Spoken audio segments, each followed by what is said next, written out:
So let me tell you what happened to me the other day and how it benefited me, even though at first it really frustrated me.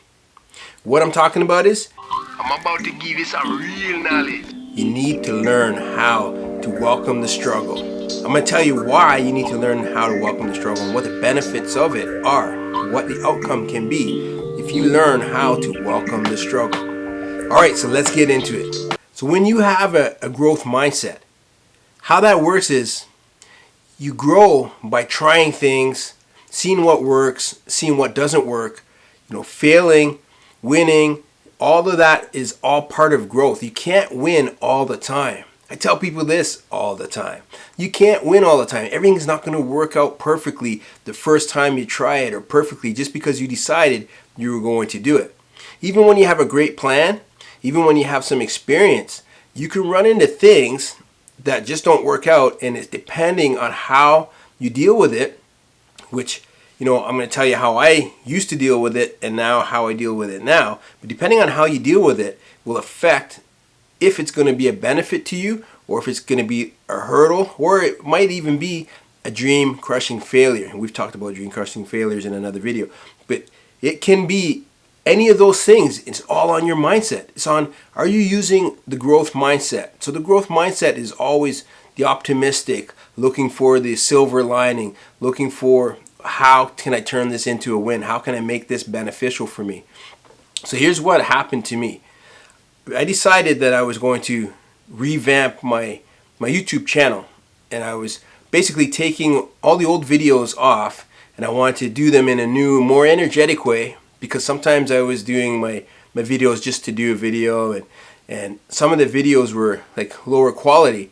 So I was trying to do them on my phone, but I was running into issues with, I just don't have enough memory on my phone to do long videos. I can do short videos, but to do long videos, it just wasn't working. That wasn't an option anymore. So I decided I'm going to use Zoom, because I have a really good webcam. I'm going to use Zoom, record it through like a Zoom meeting, and then post those, because I've done that before. But when I went to do them, so I did 5. I did 5 without really checking them, did 5 of them, then I went to go into my program, which is Premium Pro. That's what I use. Premium Pro, you should use that too. It's really good. I went into my Premium Pro, and the picture was kind of grainy and it wasn't looking very good. The sound quality was great, and so I applied my techniques, what I do to make the picture look better, but it was still looking really bad. And I was looking at it like, oh, I don't want to do the videos again, and I don't have a better way of doing them. So, I wanted to use the Zoom because it was easy for me to transfer. It's already on my computer. Everything was working out great as far as being able to process of doing it, but the quality was no good. So I went back and I started to study Premium Pro. I started to study what other things can I do? How can I salvage this footage? Because I don't want to do it again. That was going to frustrate me. Now in the past, when I run into something like this, I just get frustrated. I get frustrated and angry, and I'd be pissed off basically. And it's okay to get pissed off, because what that's doing is letting you know that you're you got some steps to learn. It's part of the growth. And some people, they beat themselves up for getting pissed off. You shouldn't. But how I do things now, I don't let things like this frustrate me.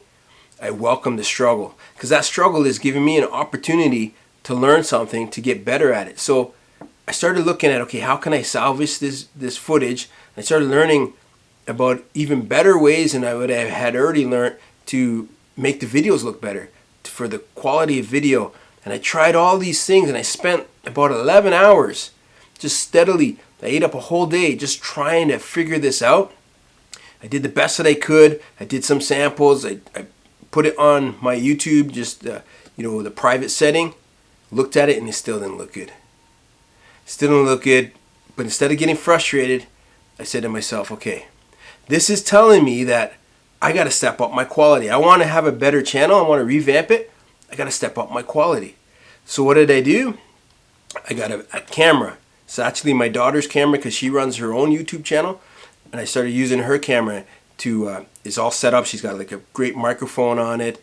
I have my lighting, I have everything I need, but the thing that I had to do was redo these videos. So when I redid the videos, they were better than before as far as the content. They weren't exactly the same because when I do these, I do them kind of live. I have an idea, bullet points of what I want to speak about, but I do it live. So when I put it together, what I found was the overall quality, everything, the presentation, everything was better than what I was doing before, because now I had already ran through it once or twice, because I run through it in my head. I run through it before I record. I kind of talk it through and get a feel for the stories and how I want to present everything.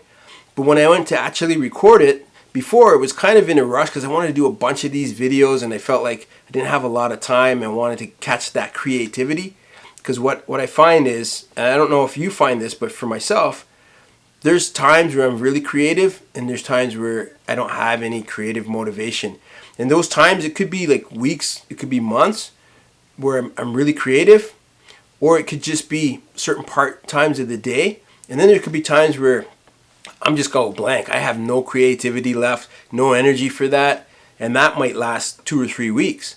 And before I used to fight it. I used to fight that, but that's all part of welcoming the struggle, is to understand when are you creative, and when you are, utilize that energy, because that energy doesn't stay with you forever. You have phases. Everything goes in phases. And there's times where you do all your editing and all of that type of thing. And there's times where you do your presentations. And so being able to create new content, I had to catch that creative wave. And I was at first afraid that if I didn't do it all right away, that I would lose that creativity.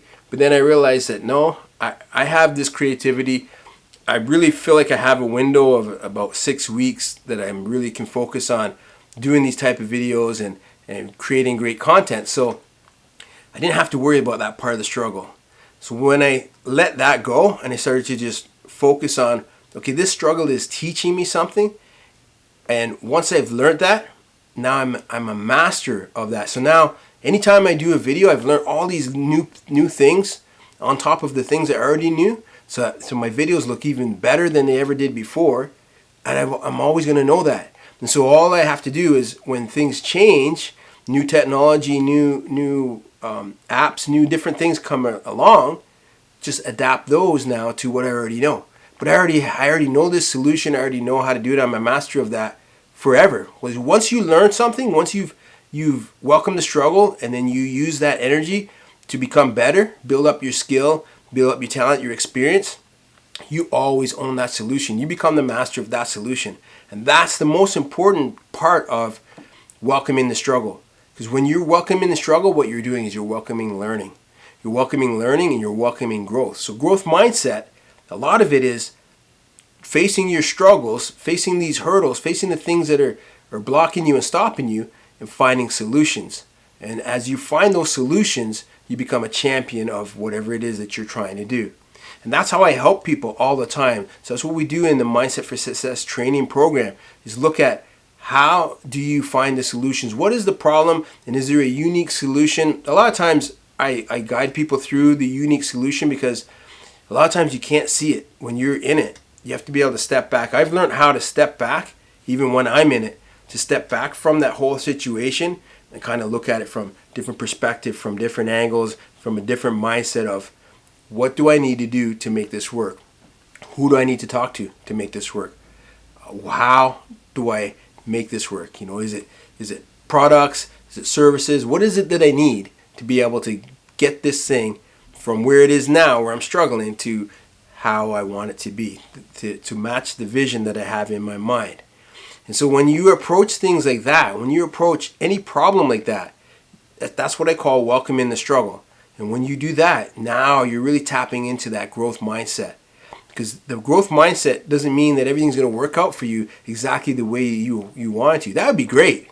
I would love that. Who wouldn't love that? But you don't learn anything if you don't have some struggles. You have to have a little bit of diversity. When you decide to do something that you've never done before, or you decide to do something new or something improved, if you're doing it the exact same way as you were doing it before, is that an improvement? Is that really new? No, it's not. It's just you're just rinse and repeat, rinse and repeat. But if you want to grow, you have to add something new to it. You have to add some more skills and some more knowledge to it. And so when you start to really focus on welcoming the struggle, what it does is it makes you more prone to solving problems, more prone to getting through that and making it work faster, easier, better, and bigger for yourself. So that's what I wanted to talk to you about for this video, is just getting into the habit of welcoming the struggle. It's super important. It's going to be super beneficial for you. If you want to learn more about the Mindset for Success training, I'll put a link in the description below.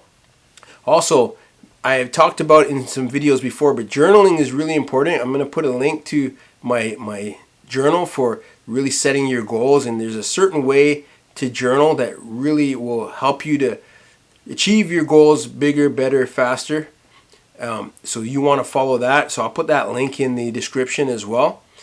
I want you to like this video. I want you to leave a comment, subscribe to this channel, leave a comment, let me know what you like, let me know what you want to learn about.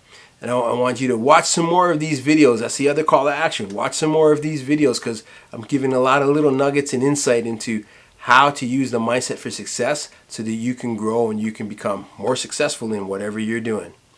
So that's it. That's all I'm going to say for now. Until next time, you heard?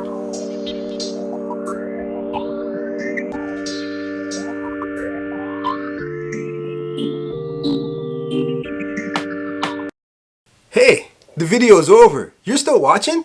You're still watching this video even though the video is already over? You've already seen like the end thing? Wow, you're really committed. Let me give you a little bonus just because you're still watching. And the bonus is, just take action on something that you're curious about right now. Take action on something you're curious about. That it could be anything. It could be something for your career. It could be just something that you want to learn a new recipe. Whatever it is, take action on something now. That's my call to action for you for this. Just because you watched the end of this video, or past the end of the video actually, I'm pretty impressed. You're awesome.